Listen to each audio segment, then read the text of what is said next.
Mother's Day 2018, Joleen Cummings, a 34-year-old mother of three, clocked out of her shift at a Florida hair salon and vanished. No calls, no texts, just silence. Her car would turn up days later, abandoned in a parking lot. But Joleen, nowhere to be found. And the last person to see her alive? A coworker with a dark past and an even darker secret. This is the case of Joleen Cummings, a mother who never made it home, and a mystery that unraveled into something far more sinister. Mr. True Crime. After graduating high school in 2002, Joleen became a mom at a young age. But she faced this challenge head-on, determined to give her child the best life possible. When Joleen's relationship with her daughter's father ended, she made a fresh start, moving to Jacksonville with her child and enrolling in cosmetology school. There, she began to rebuild her life. In 2012, Joleen met Joleen Cummings, and their connection quickly turned into a whirlwind romance. They married soon after, and Joleen believed Jason was her type of guy. The couple welcomed two sons in quick succession, completing their growing family. After graduating from cosmetology school, Joleen landed a job at Tangle's hair salon in Yulee. Excited about the opportunity, she threw herself into the work, thrilled to build her clientele and find footing in a career she loved. Joleen was a talented hairdresser who had a unique way of making people feel beautiful. She loved her work and was proud of what she had built. At home, she married Jason, a man whose charm and ambition had swept her off her feet. Together, they seemed to have a happy family and a bright future. But as time went on, things began to change. Joleen's busy days at the salon and Jason's long hours at work left them with little time for each other. The laughter and closeness they once shared slowly faded. Minor disagreements turned into more prominent arguments, and soon they spent more time apart than together. Friends noticed the change, but thought it was just the stress of daily life. By 2017, after many tough conversations and sleepless nights, Joleen and Jason decided it was best to separate. It was a heartbreaking decision, but one they both felt was necessary. Even through the pain, Joleen stayed strong. She focused on her children, ensuring they felt safe and loved, and worked even harder at her salon. She was determined to move forward and make a good life for herself and her family. On May 12, 2018, Joleen worked an entire shift at Tangle's hair salon alongside her co-worker, Jennifer Seibert, a hairstylist. The day appeared to be business as usual, with Joleen scheduled to wrap up her shift at 5 p.m., but she had plans to meet her husband and children the next day, which was her birthday and Mother's Day. During the day, she chatted with her mother over the phone, checking in as she often did. As she worked through her list of clients, everything seemed perfectly normal. Just another typical Saturday. She eagerly anticipated the next day, May 13, 2018. She planned to meet Jason at a Winn-Dixie to pick up their three children so she could celebrate the occasion with them. She looked forward to an actual family day, but Joleen never showed up. This was entirely out of character for her. She had been excited to spend time with her kids, and when calls to her phone went unanswered, concerns started to grow. Jason, however, didn't initially treat the situation with alarm. Instead of contacting the police, he assumed Joleen might have been off on a bender, dismissing her absence as irresponsible rather than worrying.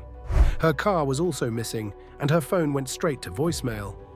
But Joleen's mother, Ann Johnson, knew her daughter too well to believe she had disappeared. Joleen was a dedicated mother who wouldn't have ignored her phone or missed Mother's Day with her children without a serious reason. With growing concern, Ann reported Joleen as missing to the Fernandina Beach Police Department on May 14, 2018. With no solid leads to pursue, the police released a photo of Joleen and her Ford Expedition to the public, hoping someone might have information that could help locate her.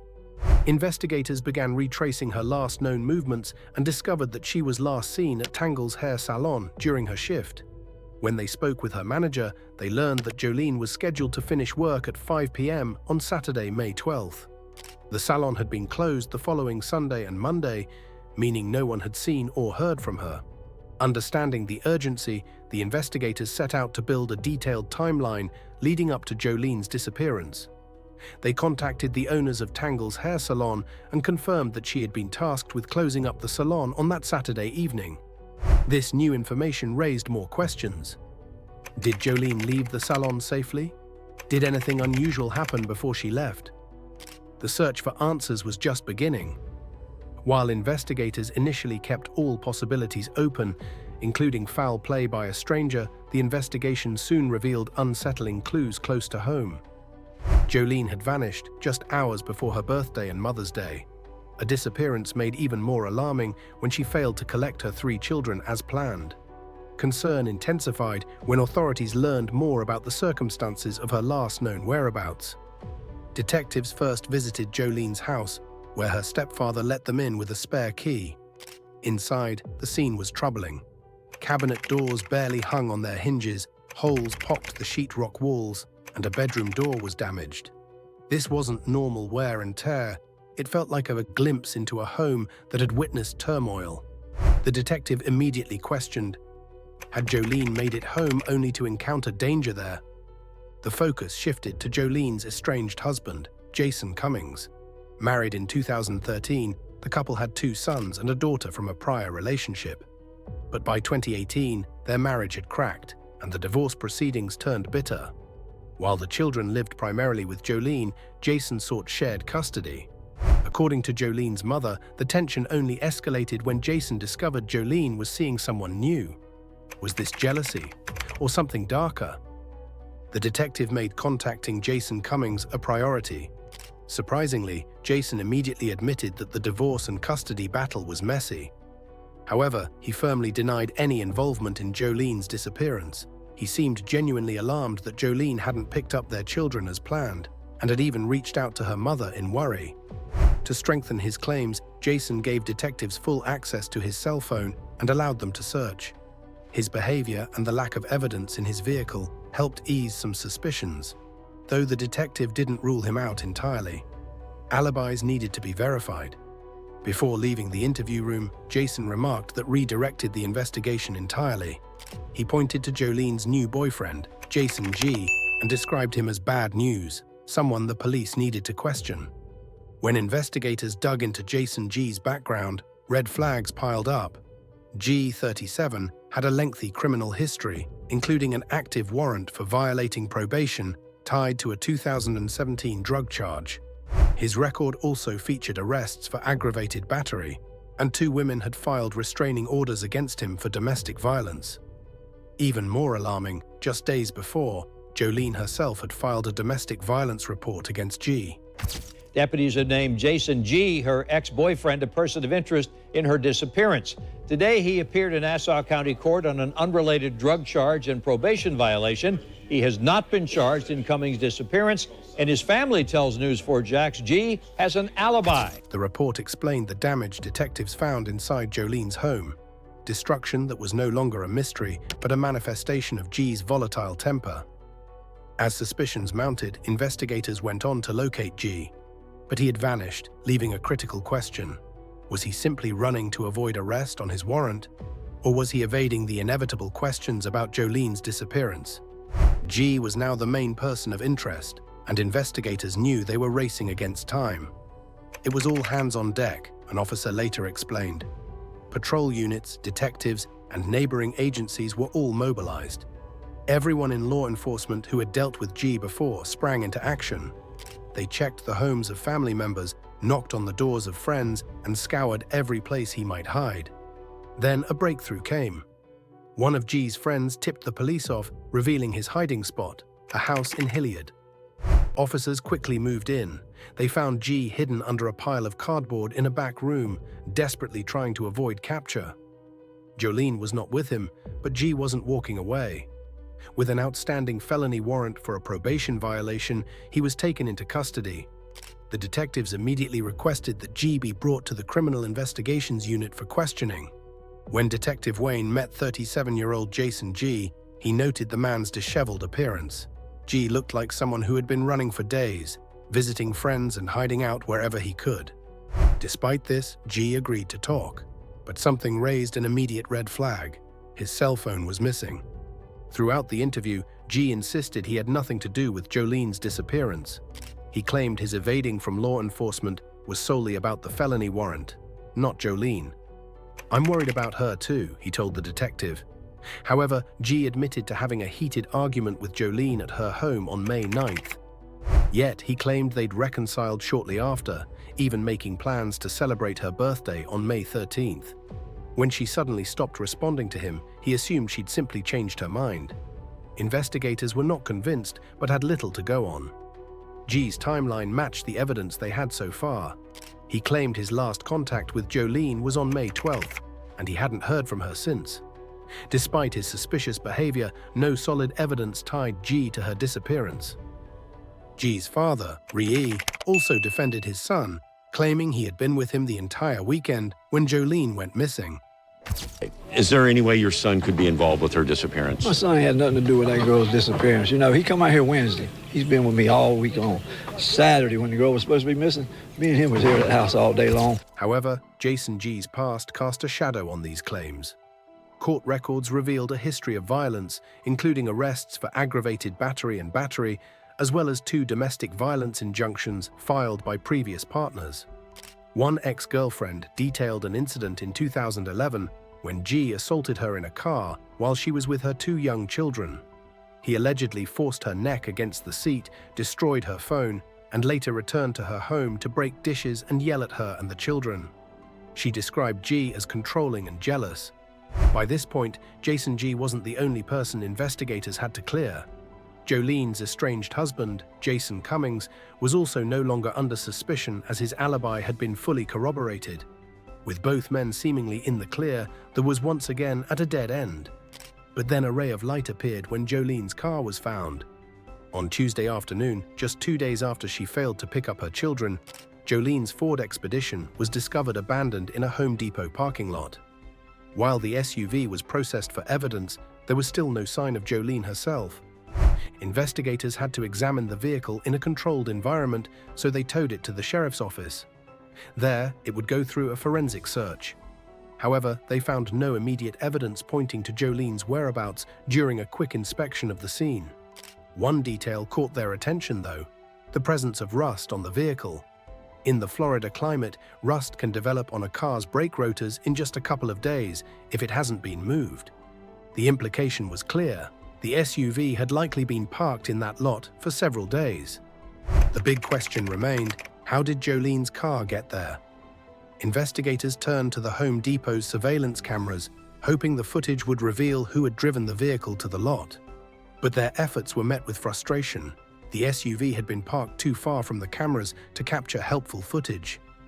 While the rust provided a timeline for when the car had been abandoned, it did not answer who had left it there or why. With this lead yielding little progress, the mystery of Joleen's disappearance deepened. Despite the frustrations surrounding the surveillance footage from the Home Depot parking lot, investigators refused to give up. They combed through the surrounding area methodically, visiting every business to search for additional surveillance cameras. It felt like a long shot, but then they caught a break. A nearby credit union's camera had recorded something crucial. At 1 a.m. on Sunday, Joleen's SUV was seen being parked in the lot. The footage captured one person exiting the driver's side. Although the individual's identity wasn't clear, specific details stood out. The person was dressed entirely in black, and their size and stature made it evident they were not Joleen. However, whether the figure was male or female remained unclear. This discovery was a pivotal moment in the investigation. When we realized the footage had captured it, it was one of those aha moments, one of the detectives recalled.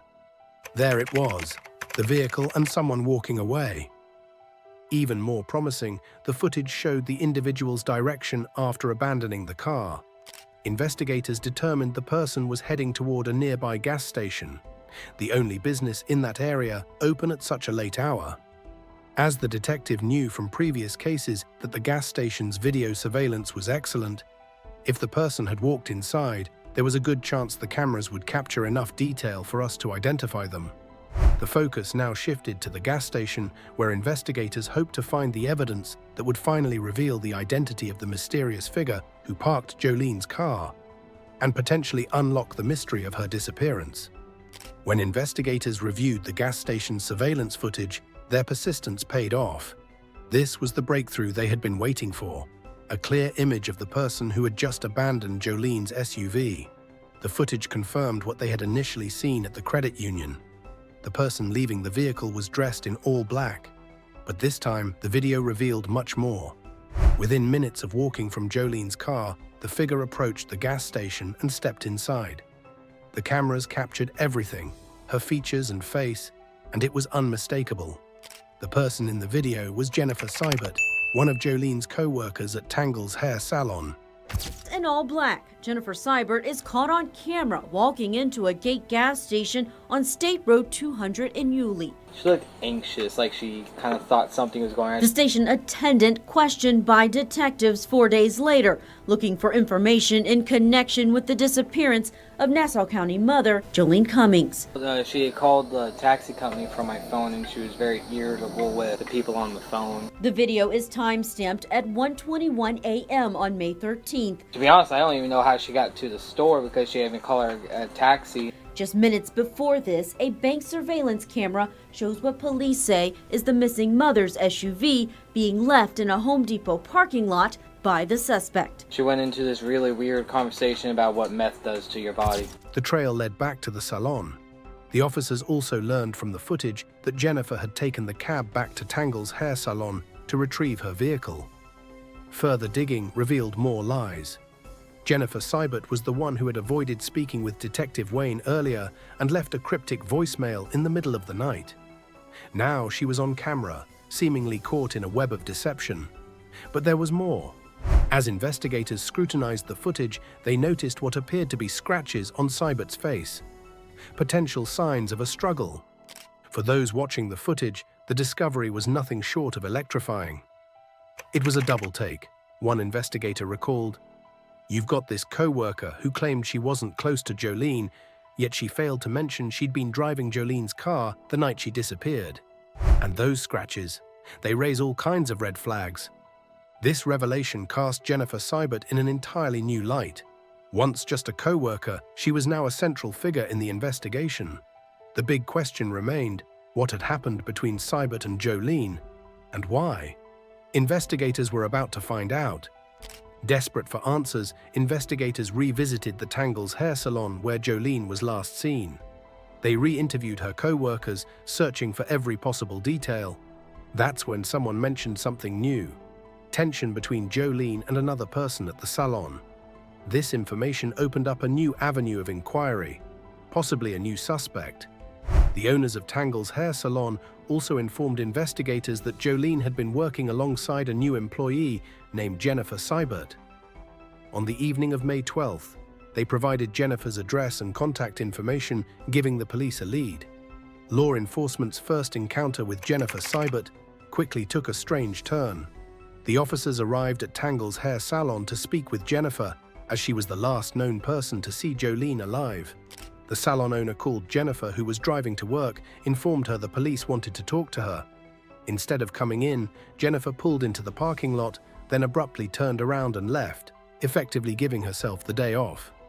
Soon after, she texted the salon owner, announcing she was quitting and would mail back the salon key. Jennifer's odd behavior didn't stop there. When the officer contacted her, she told the officer she couldn't participate in the investigation because she was hiding from a stalker ex-boyfriend.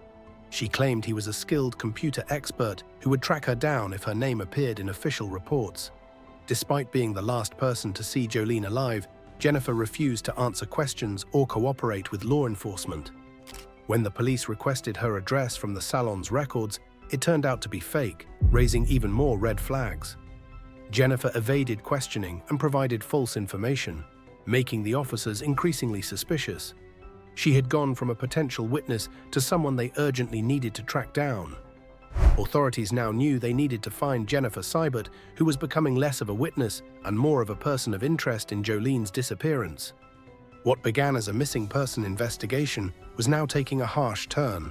When investigators revisited Tangle's hair salon, where Joleen had last been seen, they brought a forensic team for a deeper examination.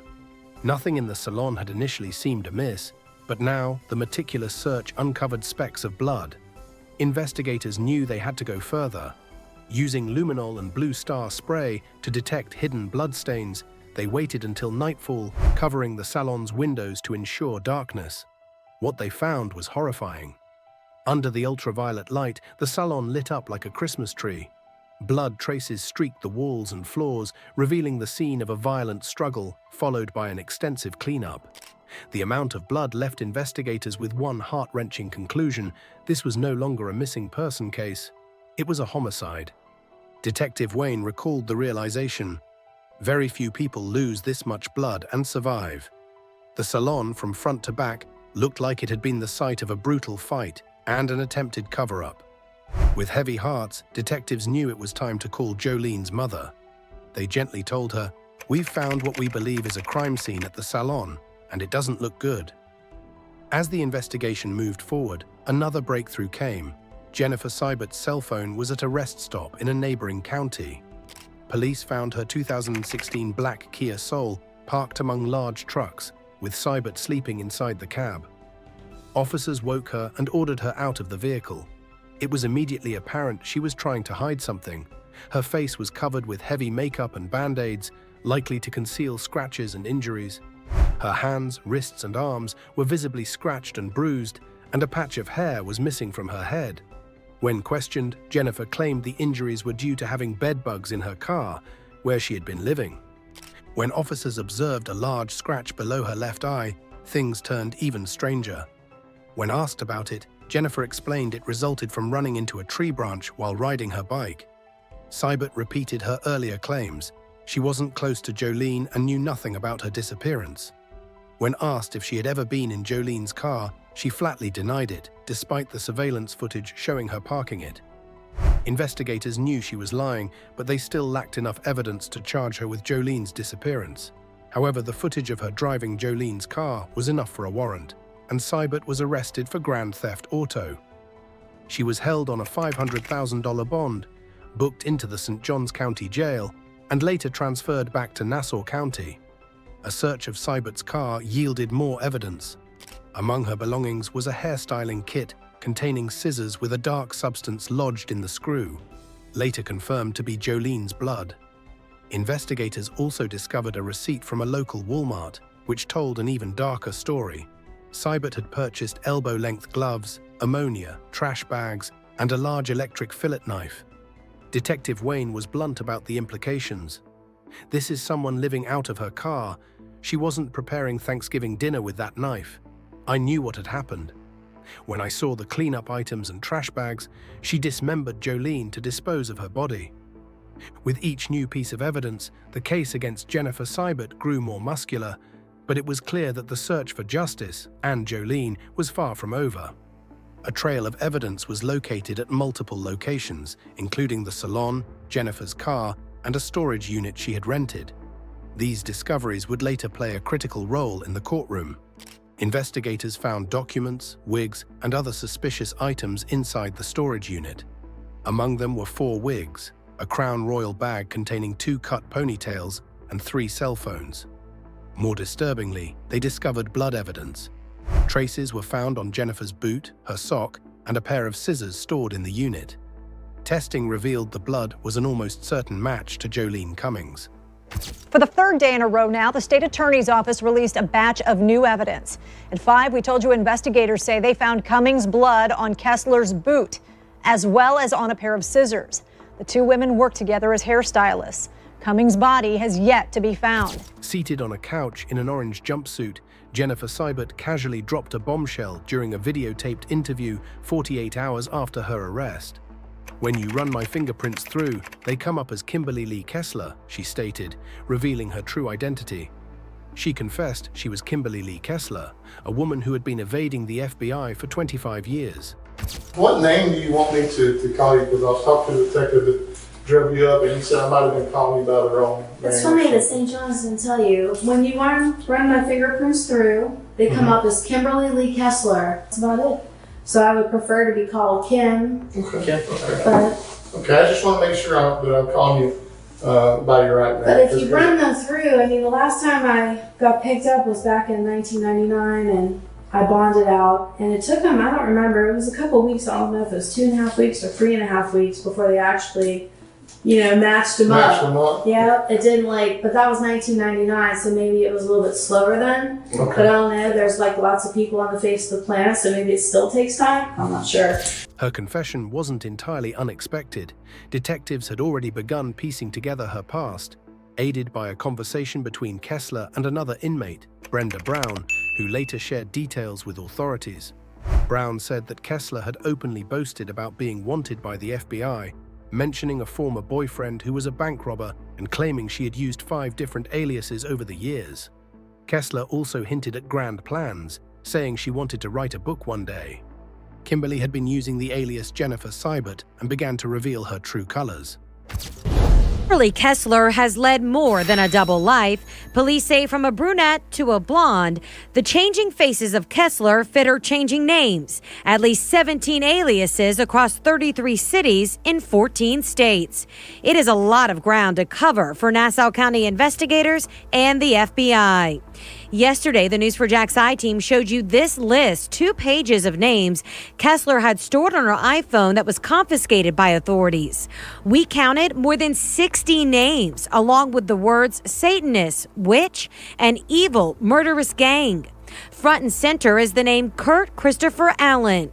Through phone interviews, we hear investigators asking about him. In her interviews, she seemed proud of her ability to live under a series of false identities. She boasted about her many past lives, a truck driver, an exotic dancer, and even someone romantically involved with a professional bank robber. The more investigators investigated Kimberly Lee Kessler's past, the more disturbing her story became. Born in 1968 and raised in Butler, Pennsylvania, she had a long history of deception and a troubling track record.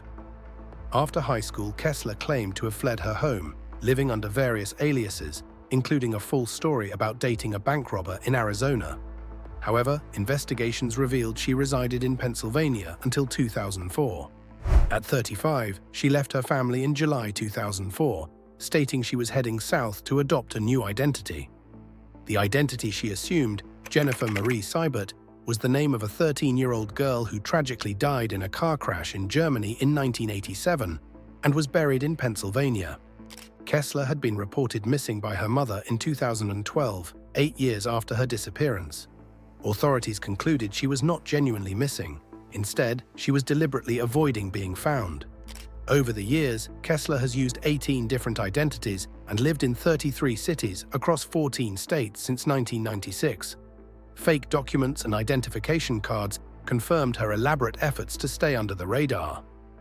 A former partner revealed a deeply troubling pattern that stretched back decades, marked by lies, evasion, and disturbing behavior.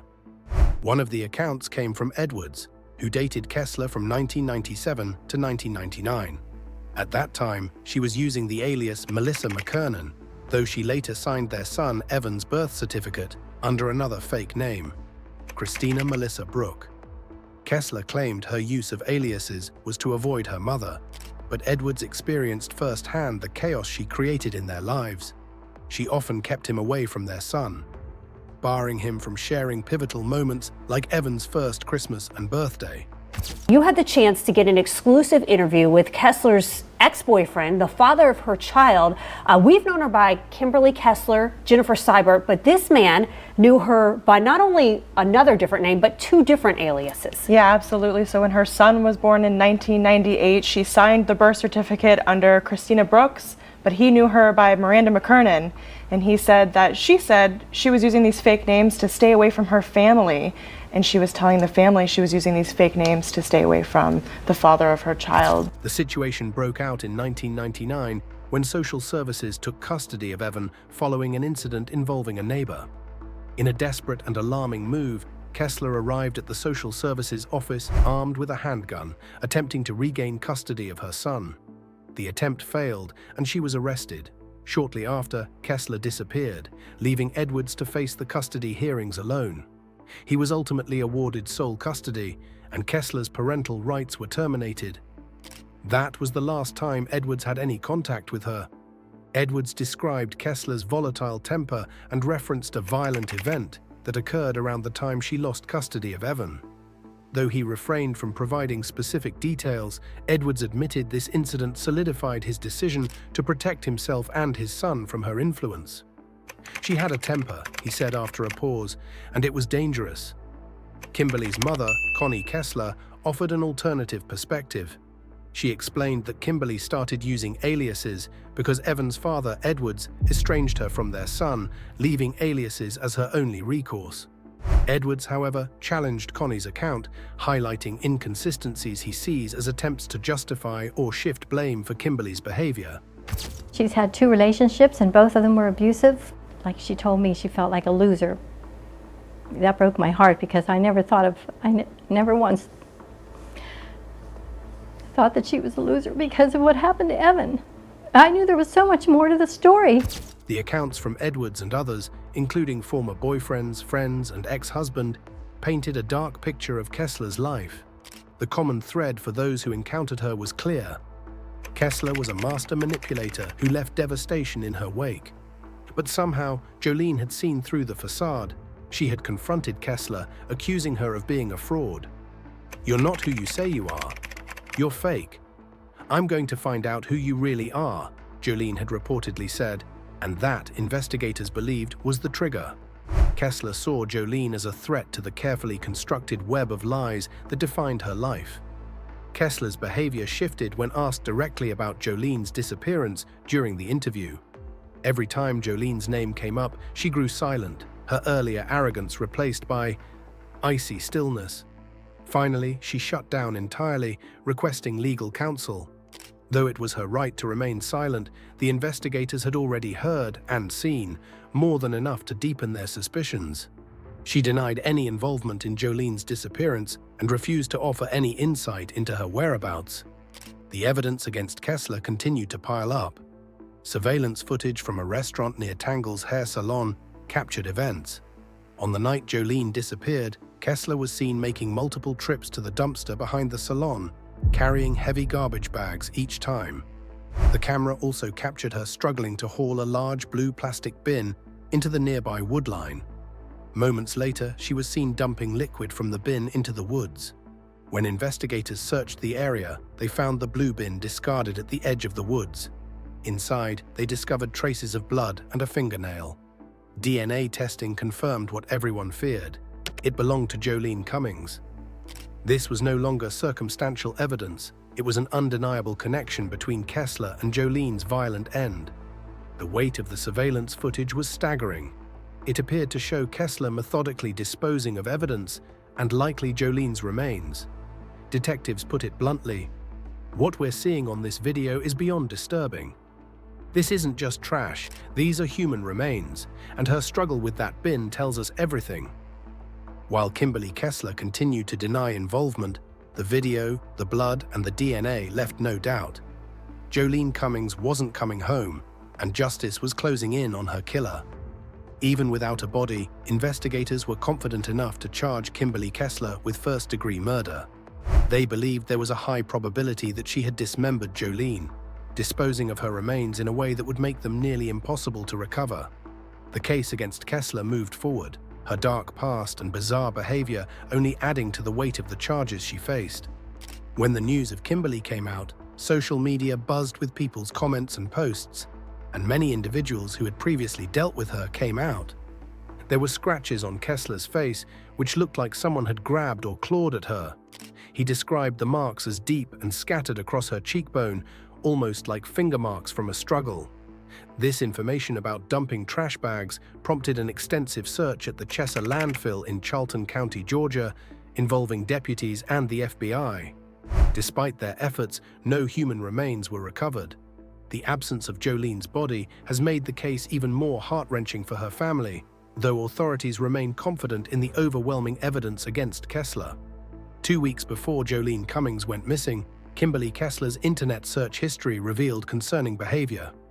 She looked up terms such as "Coworker guilty of murder, missing person, body not found." These searches suggested she had been thinking about what might happen in such a scenario. After Joleen was reported missing, Kessler searched for her name 457 times over 48 hours. One of the phrases she searched was "Joleen Cummings, no body, no crime." But now it was time for trial. Kimberly Lee Kessler had been indicted on a first-degree premeditated murder charge.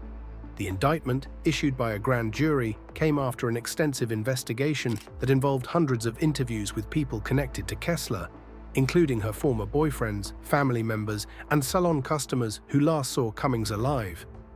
During an emotional news briefing, Sheriff Leeper withheld specific details about the evidence collected, but assured the public that it was overwhelming.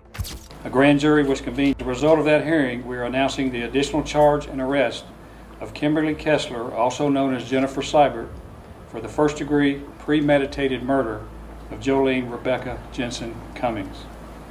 As you recall, Kessler, who also worked at Tangle's Hair Salon, was the last person to see her. She was arrested for grand theft auto after video surveillance showed her parking Jolene's vehicle in the Home Depot parking lot in the early morning hours of May 13th, and she is currently still in the Duval County Jail. She will have no bond on this new charge.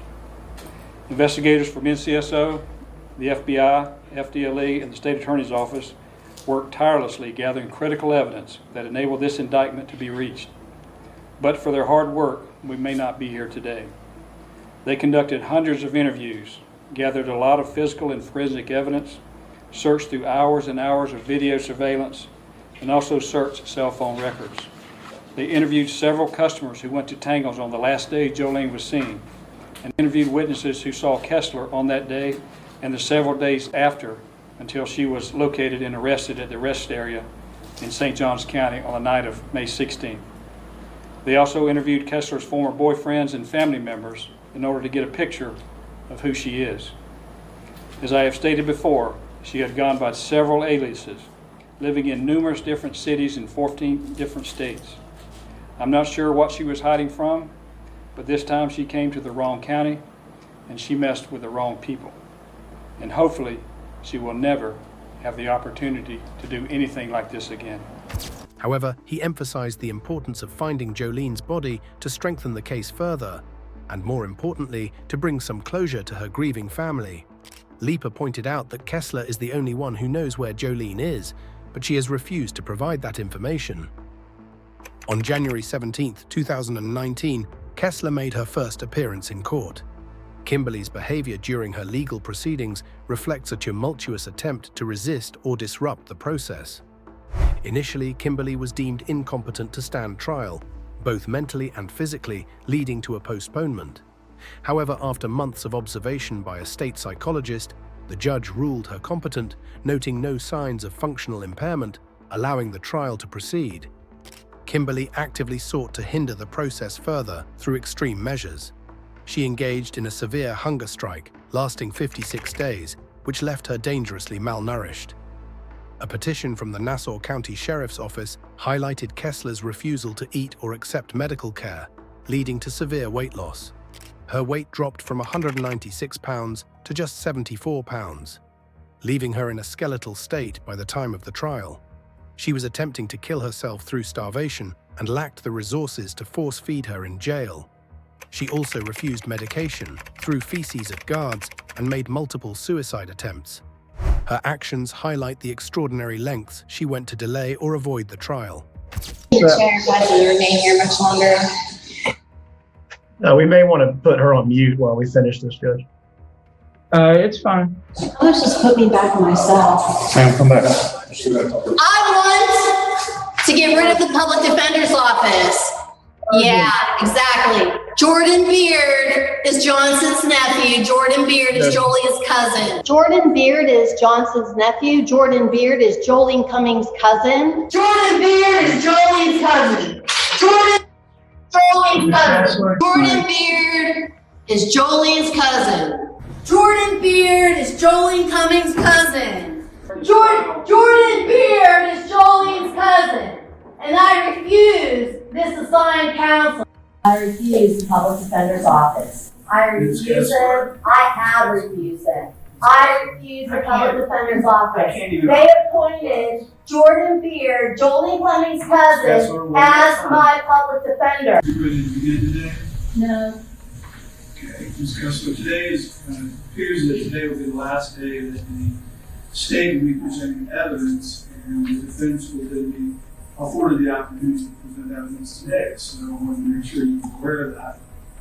You stay here in court and certainly your right, and you should be able to do that.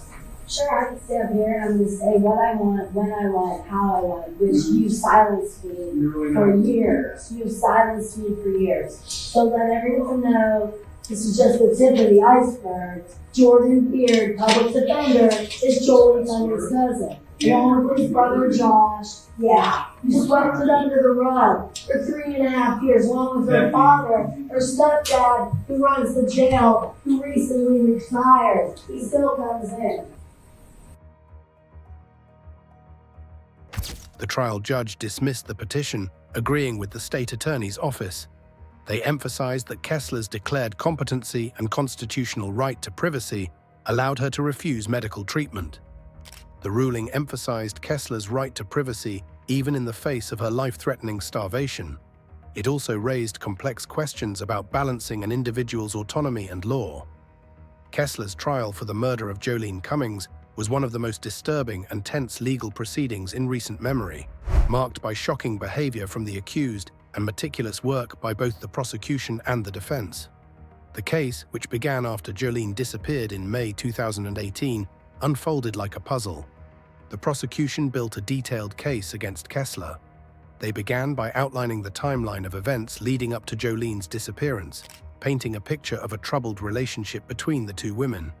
Kessler, who worked under a false identity at the same salon as Joleen, was found to harbor intense resentment toward her co-worker. Prosecutors presented text messages, surveillance footage, and witness testimonies that pointed to a growing animosity. One of the most critical pieces of evidence was Kessler's behavior after Joleen's disappearance. Surveillance footage captured Kessler disposing of what appeared to be trash bags in multiple locations on the night Joleen went missing. The contents of those bags, recovered by investigators, included bloody clothing and other items tied directly to Joleen. Forensic evidence played a pivotal role.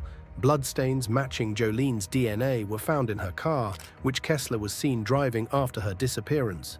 The prosecution argued that the presence of Joleen's blood and the lack of any signs of life from her conclusively pointed to murder.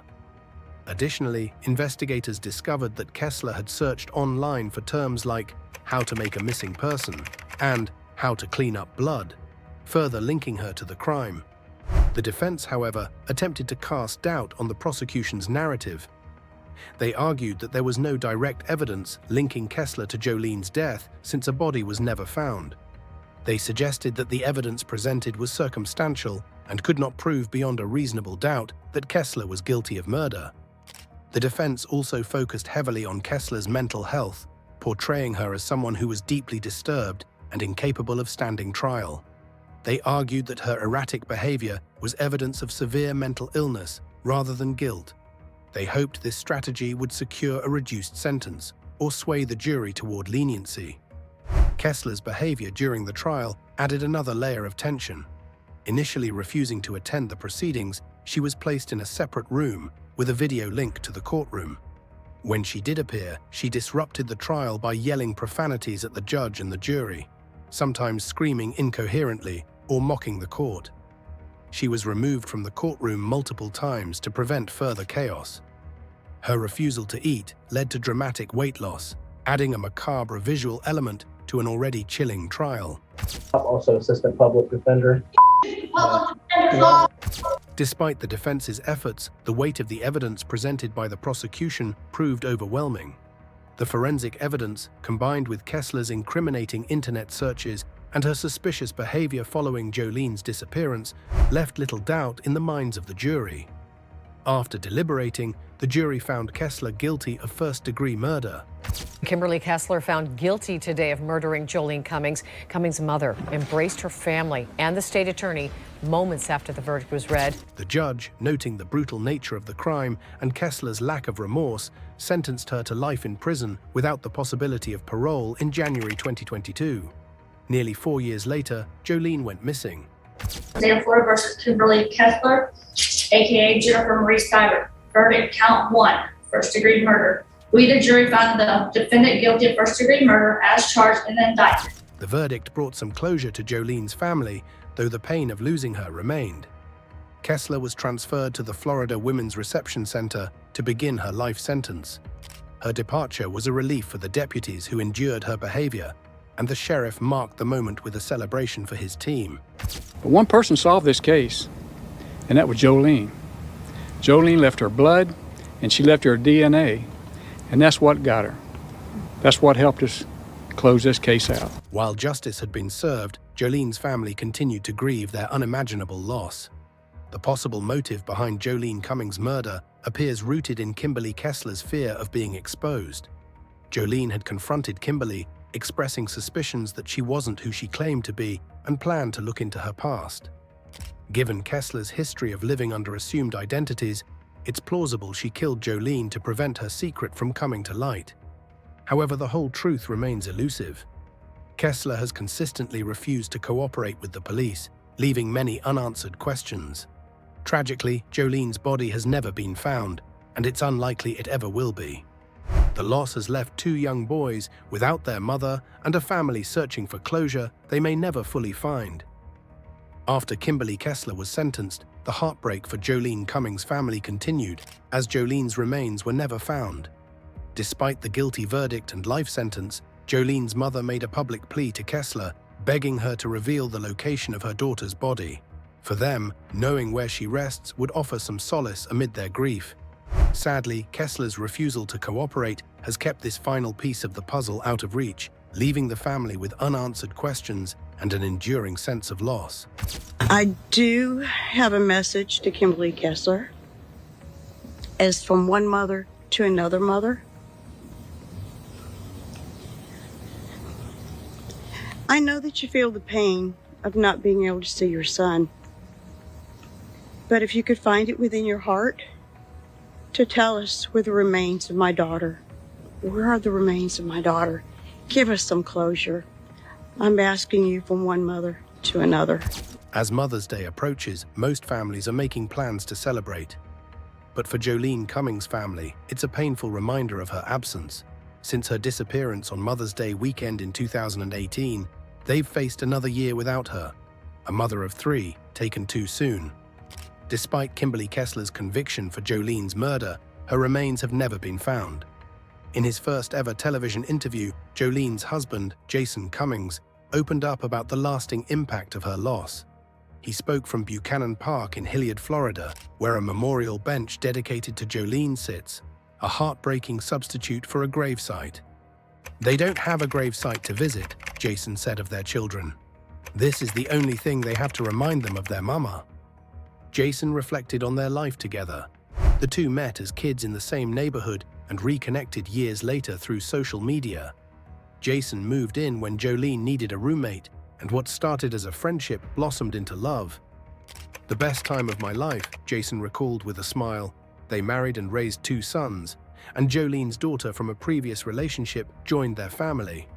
She was a good mama, Jason said. That's a big part of why I fell in love with her.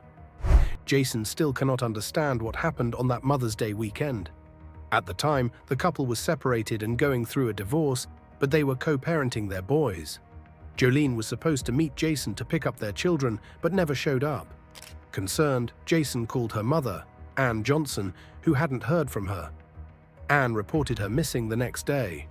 "Thank God we did," Jason said. "If we had waited another day, that lady probably would have been long gone." Jason never knew much about Kimberly Kessler, Joleen's co-worker at Tangle's hair salon. Looking back, he can only speculate about what might have happened. "I don't know. Joleen saw something wrong about her. I guess it scared her," Jason said. Joleen could read people. Jason temporarily moved with his boys to South Carolina to shield their children from media scrutiny. Now 6 and 8 years old, the boys know their mother is gone, but don't yet understand the whole truth. "I hope they understand why I kept it from them while they were young," he said. "I also hope they don't have hard feelings toward me when they find out." Despite the pain, Jason focuses on the happy memories. The memorial bench at Buchanan Park bears Joleen's nicknames, Jojo and Gooser, which a close friend gave her. He treasures the community's support and remains grateful for those who searched for her and offered prayers. Even in separation, Jason's love for Joleen never wavered. When Jason talks to his sons about their mom, He tells them she's their guardian angel. They know she's in heaven being looked after, he said. They think that's their guardian angel. But the truth is, no child should have to grow up only knowing their mother through stories. No birthdays, no bedtime kisses, just memories. And could he speak to Joleen one last time? We miss her and love her every day, he says. I don't think you'll have enough film in that camera for all I'd want to say. And to Kimberly Kessler, his message is just as clear. My life changed. My kids' lives changed. I don't know the lady, and I couldn't care less about the lady. Just talk. Get this over with. Let us have peace. Because while Kimberly Kessler sits in silence, 3 children are left asking a question that will never have an answer. Why?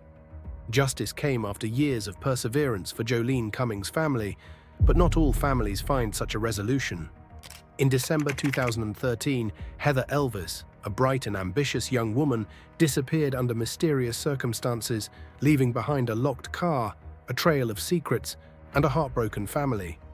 Click on the next video to uncover the twists in Heather's case and the unsettling truths that would forever alter her fate.